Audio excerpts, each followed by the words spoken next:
Så det første jeg skal gøre, det er at skifte min rundpind. Jeg har sådan nogle udskiftelige rundpind. Hvis man ikke har det, så bruger man den samme teknik.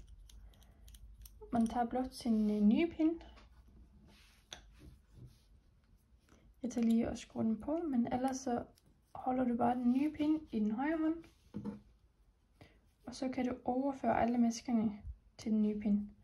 Og det gøres enten sådan her, ved at du tager dem vrangt løst af.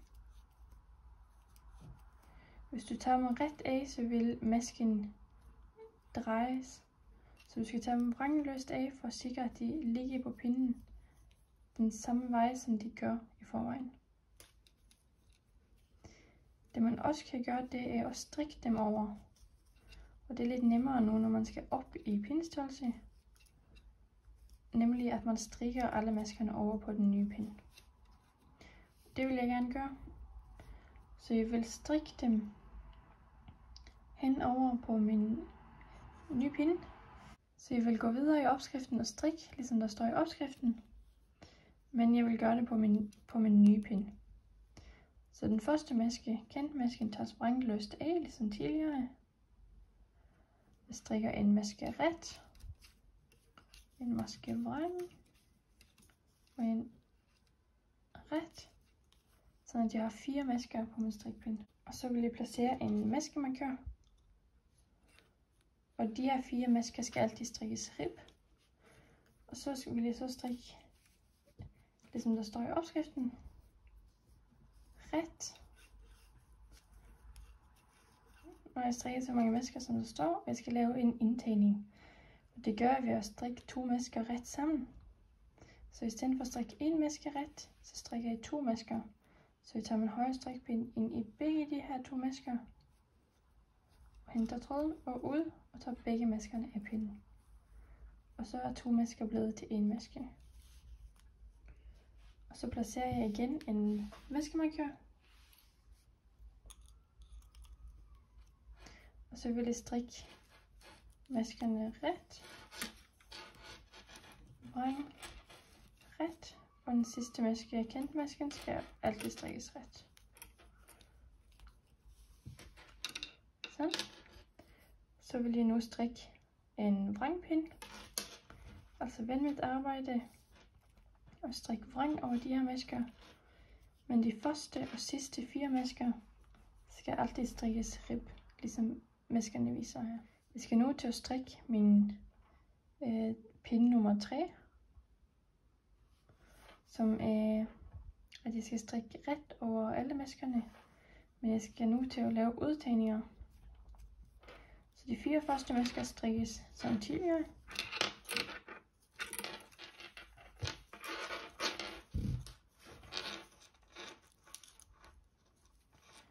Og så skal jeg strikke udtagninger. Det gør jeg ved at strikke 2 masker. Og så laver jeg en udtagning. Og jeg laver udtagningen ved at tage min højre strikpind ind i den her linke, der går mellem de her 2 masker.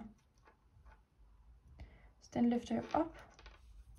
Og så placerer jeg den på min venstre strikpind bagfra. Altså jeg tager min venstre strikpind bagfra ind i linken. Og så tager jeg og strikker den ret.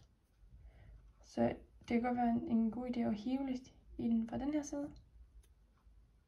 Så når man kan tage sin højre strikpind ind i masken ret og strikke den. Så kan man se, at man har lavet en udtagning her. Og man har 3 masker. Så vil jeg strikke 2 masker mere. Og gøre det samme.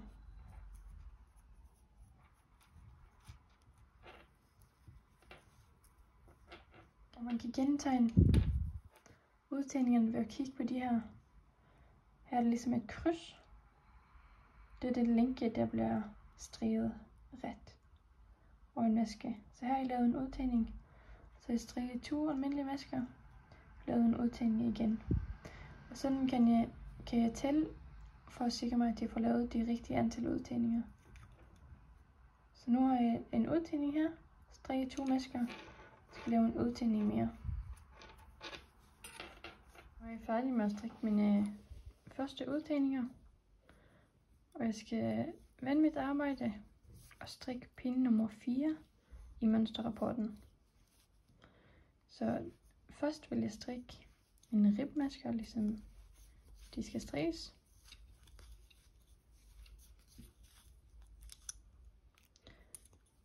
Og pinde 4, den skal strikkes med retmasker fra vrangsiden. Så selvom det her er vrangsiden med mine vrangmasker, så skal alle maskerne strikkes ret. Så nu har jeg strikket min pinde 4 i mønstret, og skal strikke min pinde 5. De første masker strikkes igen, ligesom ribben viser. Og så skal jeg strikke min pinde nummer 5. Den strikkes ved at slå om pinden til at starte med. Så når de får en ekstra maske her, så skal jeg strikke 2 masker ret sammen.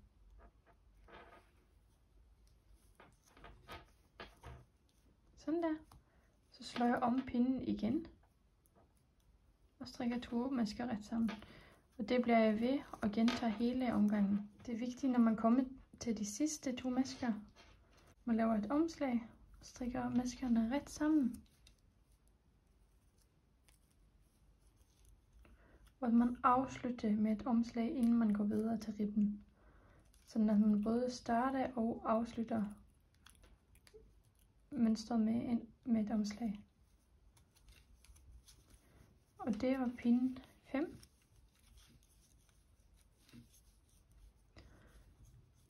Og pinde nummer 6, den er fra vrangsiden. Altså fra den her side. Og den strikkes ligesom pinde nummer 4. Ved at strikke alle maskerne ret.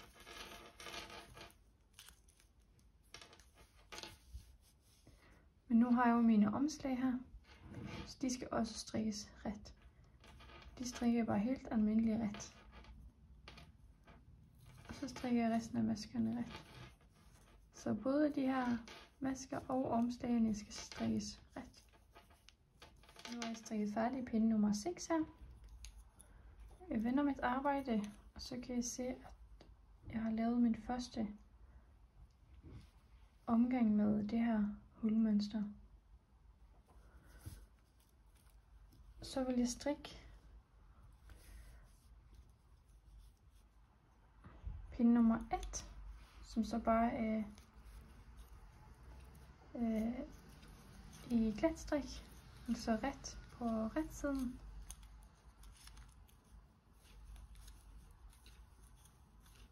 Nu er jeg på pinde nummer 2, som også strikkes i glatstrik, og det her er fra vrangsiden, så maskerne skal strikkes vrang. Der skal dog laves en indtagning sidst på pinden, ved at strikke de 2 sidste masker inden maskemarkøren vrang sammen. Så nu er jeg kommet til mine 2 sidste masker inden min maskemarkør, og de strikker jeg vrang sammen. Ved at tage min pinde ind i begge maskerne og strikke dem vrang. Så jeg lavede en indtagning. Strikker jeg resten af pinden.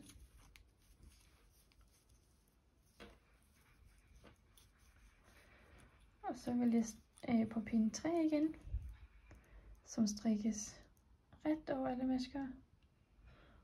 Og så er jeg på pinde 4 igen, hvor man starter med den her en ret pinde fra vrangsiden.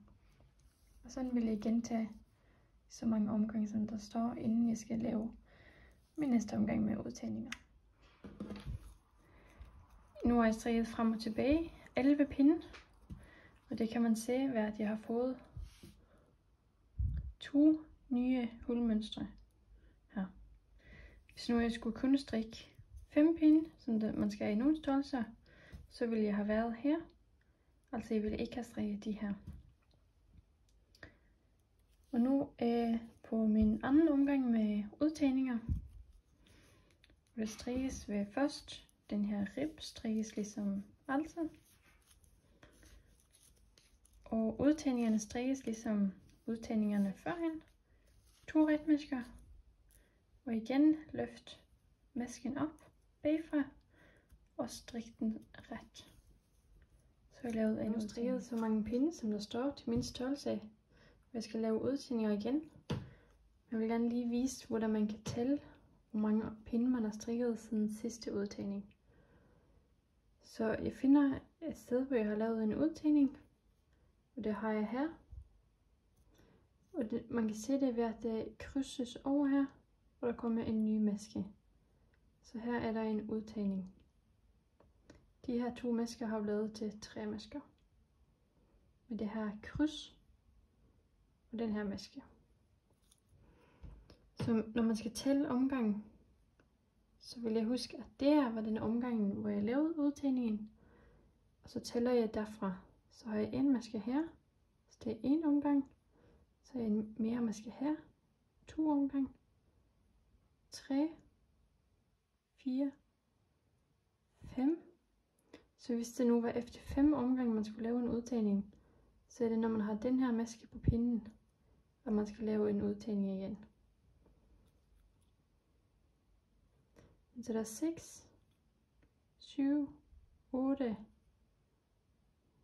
9, 10 og 11 omgang på pinden. Så jeg har strikket 11 pinde nu efter min forrige udtagning.